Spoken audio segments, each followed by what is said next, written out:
Hello everyone, welcome to TeamWS channel, and in this short video I'll show you how to add Ultimate Performance tab in Windows 10. It will increase your PC performance and improve FPS if you play any game. Before starting video, if you are new to this channel, then hit subscribe button, and without wasting time let's start our video. So first of all, go to start menu and open command prompt.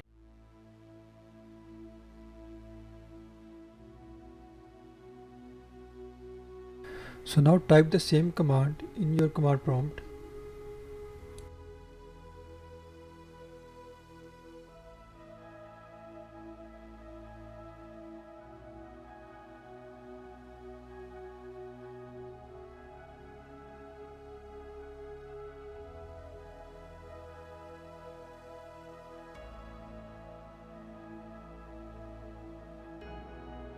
So after running that command, now if we go to power settings, here we have ultimate performance option. So that's all for this video, and if you like this video then hit like button. Also don't forget to subscribe to TeamWS channel. Thank you for watching.